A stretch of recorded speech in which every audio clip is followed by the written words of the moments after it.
میرے حوالے سے بھی میں ان کو کہتا ہوں آپ کو کوئی ایشو ہے تو آپ قانوناً اس کو پروسیڈ کریں. اچھا قانوناً یہ پروسیڈ اس طرح کرتے ہیں کہ زبردستی ایف آئی آر کٹوانے کی کوشش کرتے ہیں. مسئلہ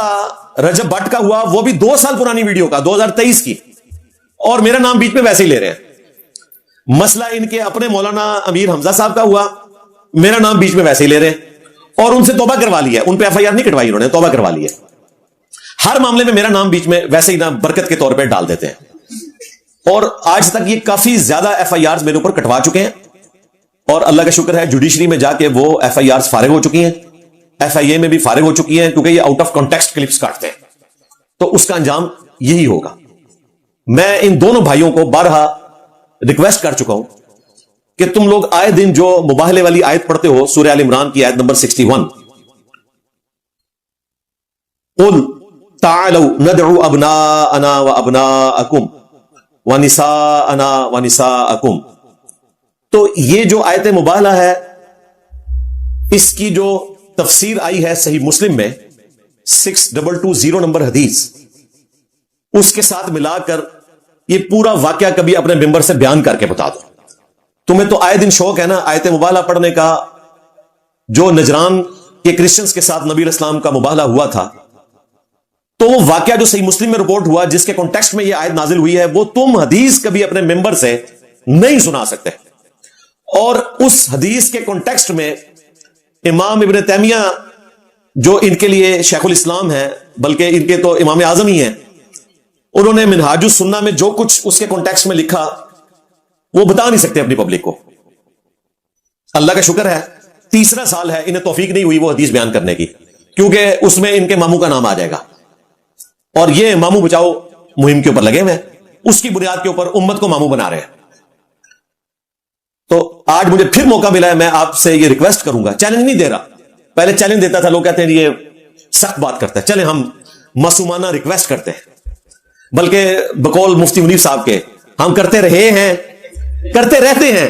کرتے رہیں گے, کہ یہ جو حدیث مباہلہ ہے 6220 صحیح مسلم کی, یہ پبلک کے اندر بیان کرو جو کچھ اس کے اندر لکھا ہوا ہے. اور امام ابن تیمیہ نے جو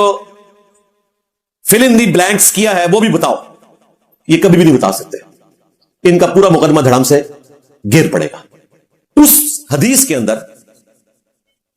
اللہ کے محبوب صلی اللہ علیہ وآلہ وسلم کے جو ماموں ہیں, ان کے ماموں کی بات نہیں کر رہا, نبی صلی اللہ علیہ وآلہ وسلم کے ماموں, جنہوں نے قادسیہ کے اندر پرشین امپائر کو ہمیشہ کے لیے ختم کیا, سیدنا سعد ابن ابی وقاص المتوفى 56 ہجری رضی اللہ تعالیٰ عنہ علیہ السلام, ان کو جو کہ نبی الاسلام کے ماموں تھے, ان کے ماموں نے یہ کہا حکم دیتے ہوئے, اور ان کے انکار کے جواب کے اوپر, اس میں الفاظ ہیں امر معاویہ, حکم دیا ان کے ماموں نے. تو سعد ابن ابی وقاص نے کہا کہ میں کبھی بھی سیدنا علی کے اوپر سب نہیں کروں گا. صحیح مسلم میں تھا حکم دیا, کس چیز کا حکم دیا یہ نہیں تھا. امام ابن تیمیہ نے منہاج السنہ میں جب یہ حدیث لکھی تو انہوں نے خود سے ایک لفظ ایڈ کیا کہ سب کرنے کا حکم دیا, اور ظاہر کانٹیکس میں بیٹھتا ہے, کیونکہ بعد میں ہے کہ میں کبھی بھی سب نہیں کروں گا, تو مراد یہ کہ جس کام کا کہا جا رہا تھا اسی کا وہ انکار کر رہے تھے. اور پھر نبی صلی اللہ علیہ وآلہ وسلم کے ماموں نے ان کے ماموں سے کہا, دیکھیں میں کیسے کوڈ ورڈز میں اچھی اچھی میٹھی میٹھی باتیں کر رہا ہوں, ان کو سمجھ بھی آ جائیں گی, کہ میں کبھی بھی سیدنا علی پر سب نہیں کروں گا. جو کچھ میں رسول اللہ صلی اللہ علیہ وآلہ وسلم سے ان کے بارے میں سن چکا ہوں, ان کی شان میں, ان میں سے کوئی ایک چیز بھی مجھے مل جائے تو میرے لیے سرخ اونٹوں سے, آج کے اعتبار سے V8 سے بہتر ہے, اپنے چارٹر طیارے سے بہتر ہے, اگر مجھے حضرت علی والی ایک فضیلت مل جائے جو نبی اسلام نے ان کی شان میں ارشاد فرمایا. یہ نبی صلی اللہ علیہ وآلہ وسلم کے ماموں نے, یعنی ہمارے بھی ماموں, ان کے ماموں کو بات کی, اور پھر انہوں نے 3 فضائل سیدنا علی کے سنائے. پہلی فضیلت انہوں نے بیان کی کہ نبی صلی اللہ علیہ وآلہ وسلم نے خیبر کے موقع پر فرمایا تھا, کل اس شخص کے ہاتھ میں جھنڈا دوں گا جو اللہ اور اس کے رسول سے محبت کرتا ہے, اور اللہ اور اس کا رسول اس سے محبت کرتے ہیں. ہم پوری رات اس شوق میں سوئے نہیں کہ یہ خوش نصیب کون ہوگا, اور صبح کے وقت سیدنا علی کو بلا کر نبی اسلام نے جھنڈا دیا, اشوب چشم تھا, اپنا مبارک لعاب دہن ان کی آنکھوں میں لگایا اور ان کو شفا ہوئی، اللہ تعالیٰ نے ان کے ہاتھوں پر فتح دی۔ یہ حصہ بخاری میں بھی موجود ہے۔ مسلم شریف میں تو یہاں تک الفاظ ہیں کہ سیدنا عمر کہتے ہیں کہ اس دن مجھے بھی خواہش ہوئی کہ یہ جھنڈا مجھے ملے جو حضرت علی کو ملا۔ پھر انہوں نے ان کے ماموں سے کہا کہ سن دوسری فضیلت، غزوہ تبوک کے موقع پر، جبکہ پہلا اور آخری موقع تھا کہ نبی الاسلام کے ساتھ حضرت علی کسی غزوے میں شریک نہیں ہو رہے تھے، کیونکہ نبی الاسلام نے انہیں اپنا نائب چھوڑا تھا مدینہ شریف میں عورتوں اور بچوں کے اوپر، اور 30,000 کا لشکر لے کر رومن امپائر سے ٹکرانے کے لیے جا رہے تھے۔ سیدنا علی نے رونا شروع کر دیا تو نبی علیہ السلام نے ان کی دلجوئی کے لیے فرمایا، اے علی کیا تم اس بات پہ راضی نہیں کہ تمہاری میرے ساتھ وہی نسبت ہے جو ہارون کی موسیٰ کے ساتھ، مگر میرے بعد کوئی نبی نہیں، یعنی اگر میرے بعد کوئی نبی ہوتا تو علی ہوتا۔ جس طرح موسیٰ علیہ السلام کے ساتھ ایک پیغمبر سپورٹ میں تھے ہارون علیہ السلام، اس طرح تم میری سپورٹ میں ہو لیکن تم پیغمبر نہیں ہو۔ یہ حدیث ختم نبوت کے اوپر بھی پیرا دیتی ہے، اور اسی پہ میں کہتا ہوں کہ اگر مولا علی امتی نبی نہیں ہے نا تو غلام احمد قادیانی دجال تو شاید کوئی نہیں، وہ کیسے امتی نبی ہو سکتا ہے؟ اس امت میں اگر امتی نبی ہونے کا کوئی حقدار تھا نا تو مولا علی تھے، ان کے لیے بھی حضور نے کہہ دیا کہ مگر میرے بعد کوئی نبی نہیں ہے، اس لیے تم میرے ساتھ جو اٹیچ ہو وہ نبی کے طور پہ نہیں ہو، سپورٹر کے طور، اگرچہ تمہاری نسبت وہی ہے جو ہارون کی موسیٰ کے ساتھ تھی۔ یہ پورشن بھی حدیث کا بخاری میں موجود ہے۔ تیسری فضیلت انہوں نے ان کے ماموں کو بتائی کہ جب نجران کے کرسچنز آئے تھے اور اللہ تعالیٰ نے یہ حکم نازل فرمایا، قُلْ تَعَالَوْا نَدْعُوا أَبْنَاءَنَا وَأَبْنَاءَكُمْ، اے محبوب ان سے فرماؤ کہ اب لے آؤ تم اپنے بیٹوں کو، ہم بھی اپنے بیٹوں کو لے آتے ہیں، ہم بھی اپنی عورتوں کو لے آتے ہیں، تم بھی اپنی عورتوں کو لے آؤ، ہم بھی خود آ جاتے ہیں، تم بھی خود آ جاؤ، اور پھر اللہ کے حضور دعا کرتے ہیں کہ جو جھوٹا ہے اس پہ اللہ کی لعنت ہو۔ اس کو مباہلہ کہا جاتا ہے۔ تو نبی صلی اللہ علیہ وآلہ وسلم کے ماموں نے کہا ان کے ماموں سے کہ اس موقع پر اللہ کے محبوب صلی اللہ علیہ وآلہ وسلم سیدنا علی، حسن، حسین اور سیدہ فاطمہ کو اپنے ساتھ لے کر آئے اور اللہ کے حضور دعا کی، اللہم ہؤلاء اہل بیتی، اے اللہ یہ میرے اہل بیت ہے۔ تو یہ فضیلت بھی سیدنا علی کے لیے خاص ہے۔ یہ تین فضائل سنائے ہمارے ماموں نے ان کے ماموں کو۔ مسلم شریف میں یہ حدیث اتنی ہی ہے، سیم 100% اسی سند کے ساتھ یہ حدیث سنن نسائی الکبریٰ کے اندر ہے، اس کا جو چیپٹر ہے خصائص علی، وہ اردو میں پرنٹ ہو چکا ہے تحکیم کے ساتھ۔ شیخ غلام مصطفیٰ ظہیر صاحب امن پوری، انہوں نے اس کے اوپر تحکیم لگائی ہے، وہ ہم اٹیچ کر دیں گے۔ تحکیم کی تو اس معاملے میں ضرورت نہیں، وہ سند وہی ہے جو صحیح مسلم کی ہے۔ اس میں آگے الفاظ ہیں، سعد ابن ابی وقاص کا بیٹا کہتا ہے کہ پھر جتنے دن ان کے ماموں مدینہ شریف رہے تو سیدنا علی کے بارے میں ایک جملہ بھی انہوں نے تنقیص کا اپنی زبان سے نہیں نکالا، کیونکہ ہمارے ماموں نے ان کے ماموں کو ڈانٹا ایسا تھا۔ تو اس سے پتہ چل گیا کہ جو امام نووی نے اپنی شرح میں ان کے ماموں کا دفاع کرنے کی کوشش کی کہ وہ تو فضائل سننا چاہ رہے تھے، لوگ سب کرتے تھے، تو انہوں نے کہا تم کیوں نہیں کرتے ہو، مجھے کوئی فضائل سناؤ میں لوگوں کو قائل کروں۔ سبحان اللہ۔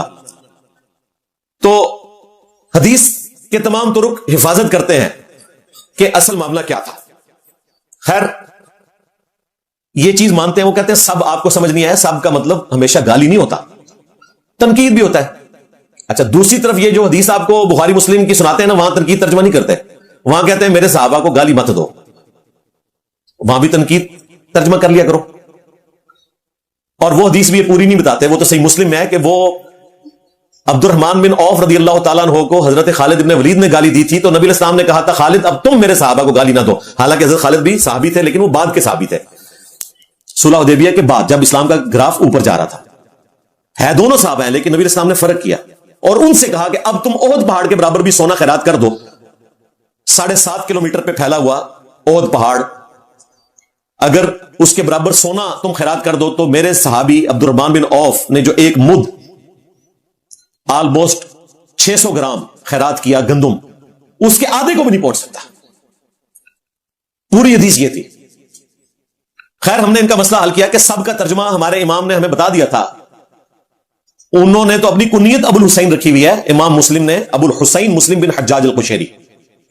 رضی اللہ تعالیٰ عنہ وعلیہ السلام ورحمہ اللہ تعالی. 6229 نمبر حدیث میں آتا ہے کہ بنو امیہ میں سے، آل مروان میں سے جب ایک شخص مدینہ کا گورنر بنا، حاکم بنا، تو سہل ابن سعد السعدی کو ممبر پر بلا کر کہا کہ تم حضرت علی کے اوپر سب کرو.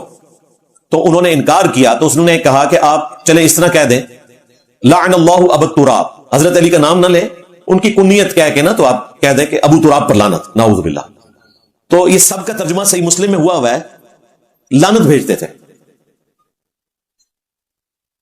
اور کون کہتے ہیں وہ پتہ نہیں کون تھا، کوئی مجہول شخص تھا. مجہول نہیں بھائی، حاکم تھا وہ مدینے کا.